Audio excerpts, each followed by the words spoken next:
Dear students, कल आपको sentence और टेंस और उसके पार्ट्स के बारे में बताया था। मुझे उम्मीद है कि आपने वो तालिका लिख ली होगी और याद भी कर ली होगी। तो आज हम टेंस का जो प्रेजेंट इंडेफिनिट टेंस है उसका पहला part the present indefinite tense उसको कर रहे हैं। तो हिंदी में प्रेजेंट इंडेफिनिट टेंस के वाक्य को हम कैसे पहचानें? तो उसकी पहचान है, आइडेंटिफिकेशन है, पहचान है। जिस वाक्य के अंत में ता है, ती है, ते हैं आदि आए वह वाक्य प्रेजेंट इंडेफिनिट टेंस का होता है। जैसे बच्चे खेलते हैं, पक्षी उड़ते हैं, किसान खेत में हल चलाता है, वाहन सड़क पर दौड़ते हैं, अध्यापक पढ़ाता है, विद्यार्थी लिखते हैं आदि आदि अनेकों वाक्य हैं जिसके अंत में ता है, ती है, ते हैं, ता हूँ आदि आते हैं। इस वाक्य को जब हम अंग्रेजी में परिवर्तित करते हैं तो उसके नियम होते हैं। तो इस टेंस का नियम है, हम इसमें सब्जेक्ट, उसके बाद वर्ब की फर्स्ट फॉर्म और उसके बाद एस और ऑब्जेक्ट लगाते हैं। एस का मतलब है सब्जेक्ट यानी कर्ता। कर्ता उसे कहते हैं जो काम को करने वाला हो।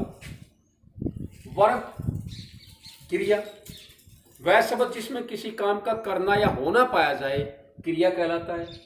ऑब्जेक्ट कर्म, यानी कि कर्ता जो कार्य करता है उसका परिणाम जिस पर आता है वो कर्म कहलाता है। अब इसके नियम, ये सीधी सी फॉर्मेशन हमने सीखी। अब कोई भी वाक्य हो उसके चार रूप होते हैं।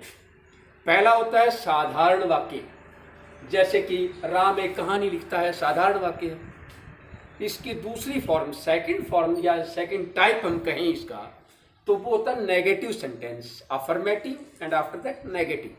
नेगेटिव सेंटेंस वो सेंटेंस होते हैं जिसमें ना, नहीं, मना, मत, न का प्रयोग किया जाए, वो नेगेटिव सेंटेंस होते हैं। अगला जो भाग है इसका, वो केवल इस बोर्ड पर इतने ही आ रहे हैं, अगली वीडियो में आपको बताएंगे। तो पहला जो नियम है उस पर थोड़ा सा ध्यान दीजिए, ना समझ में आए तो हमें बताइए, दोबारा फिर आपको समझा दिया जाएगा। यानी साधारण वाक्यों में कर्ता एक वचन सिंगुलर के बाद वर्ब की फर्स्ट फॉर्म के साथ एस या ईएस लगाते हैं। यदि सब्जेक्ट कर्ता काम को करने वाला एक है, सिंगुलर है, तो हम वर्ब की फर्स्ट फॉर्म के साथ एस या ईएस लगाते हैं।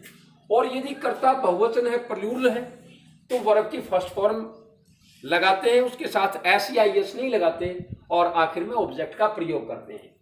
अब आप एक वचन और बहुवचन को संक्षेप में समझने के लिए कि हम किसके साथ एस या ईएस और किसके साथ एस या ईएस ना लगाएं, उसके लिए थोड़ा सा संकेत दिया आपको। इसे सिंगुलर समझिए, एक वचन समझिए। जैसे ही, सी, इट और एनी नेम, कोई भी नाम हो, वो एक वचन की श्रेणी में आएंगे। एक वचन है, सिंगुलर है, तो वहां वर्ब की फर्स्ट फॉर्म के साथ एस या ईएस लगाएंगे। और प्लूरल के लिए आई, यू, दे, वी, ये प्लूरल है, तो यहाँ केवल वर्ब की फर्स्ट फॉर्म लगाएंगे, एस या ईएस नहीं लगाएंगे। अब जैसे मैं एग्जाम्पल के रूप में देख लेते हैं एक साधारण वाक्य को। राम एक कहानी लिखता है। राम एक है, सिंगुलर है, तो राम वर्ब की फर्स्ट फॉर्म राइट और उसके साथ हमने एस लगाया। राम राइट्स ए स्टोरी, यानी कि लिखना ये वर्ब है और कहानी ये ऑब्जेक्ट है, राम है subject. Ram writes a story, singular subject के लिए हमने एस या ईएस लगाया। और यदि हम प्लूरल की बात करें, जैसे हम एक कहानी लिखते हैं, तो हम बहुवचन है, प्लूरल है, वी राइट ए स्टोरी, यहाँ हमने राइट के साथ एस या ईएस नहीं लगाया क्योंकि वी प्लूरल है, बहुवचन है। दूसरी तरह का वाक्य मैंने बताया आपको, नेगेटिव सेंटेंस यानी नकारात्मक वाक्य। नकारात्मक वाक्यों में कर्ता एक वचन सिंगुलर को पहले हम डिफाइन कर चुके हैं। के बाद डज नॉट, वह कर्ता बहुवचन प्लूरल है, तो उसके बाद डू नॉट लगाकर वर्ब की फर्स्ट फॉर्म लगाते हैं और अंत में ऑब्जेक्ट का प्रयोग करते हैं।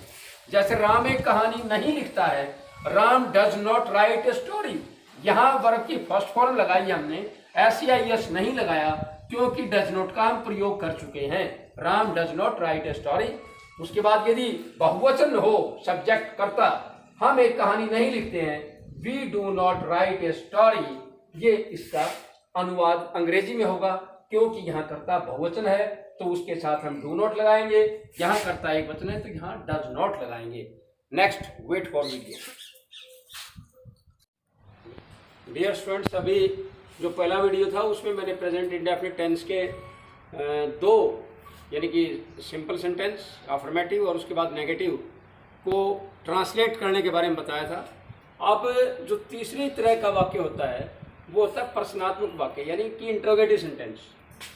जब इंट्रोगेटिव सेंटेंस हो तो उसमें कर्ता एक वचन से पहले हम डज का प्रयोग करते हैं, वह कर्ता बहुवचन यानी प्लूरल हो तो उससे पहले डू लगाते हैं और उसके बाद डू और डज के बाद सब्जेक्ट लगाते हैं और उसके बाद वर्ब की फर्स्ट फॉर्म का प्रयोग करते हैं और वाक्य के अंत में प्रश्नवाचक चिन्ह यानी मार्क ऑफ इंटरोगेशन इस चिन्ह का प्रयोग करते हैं। जैसे क्या राम एक कहानी लिखता है, does Ram right a story, Ram एक है, डज का प्रयोग किया, वर्ब की फर्स्ट फॉर्म जैसा कि इस नियम में लिखवाया गया है आपको कि वर्ब की फर्स्ट फॉर्म का प्रयोग करते हैं तो वर्ब की फर्स्ट फॉर्म है, ये अंत में मार्क ऑफ इंटरोगेशन है। यदि कर्ता सब्जेक्ट प्लूरल हो जैसे क्या हम एक कहानी लिखते हैं तो हम डू का प्रयोग करते हैं, do we write a story, last में मार्क ऑफ इंटरोगेशन मत भूलिए। नंबर 4 प्रश्नात्मक नकारात्मक यानी कि इंट्रोगेटिव और नेगेटिव सेंटेंसेस में वाक्यों में कर्ता एक वचन हो सिंगुलर हो तो हम सबसे पहले डज का प्रयोग करते हैं और यदि कर्ता बहुवचन हो प्लूरल हो तो हम डू लगाते हैं, उसके बाद सब्जेक्ट का प्रयोग करते हैं। वह कर्ता के बाद नोट लगाकर वर्ब की फर्स्ट फॉर्म लगाते हैं और उसके बाद ऑब्जेक्ट लगाकर वाक्य के अंत में प्रश्नवाचक चिन्ह मार्क ऑफ इंटरोगेशन का प्रयोग करते हैं।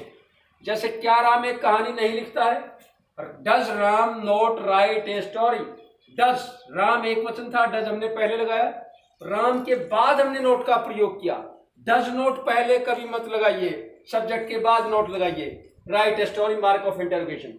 यदि सब्जेक्ट प्लूरल हो जैसे क्या हम एक कहानी नहीं लिखते हैं तो does we not write a story, यहाँ भी प्लूरल है तो हमने डू का प्रयोग किया लेकिन नोट को हमने सब्जेक्ट के बाद लगाया है। यही इस वाक्य में विशेष ध्यान रखने वाली बात होती है।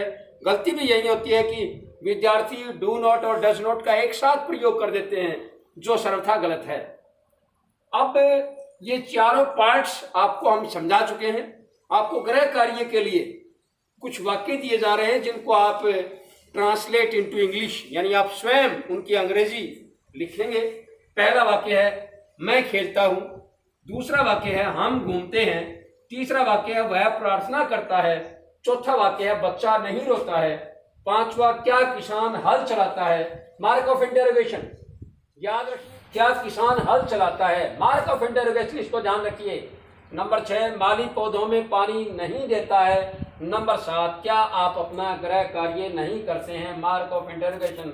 और ये वाक्य आपके लिए विशेष, आप अपना हर रोज गृह कार्य कीजिए ईमानदारी से, सिंसियरली, रेगुलरली, तभी हम अपना सिलेबस कवर कर पाएंगे। Thanks, next video tomorrow.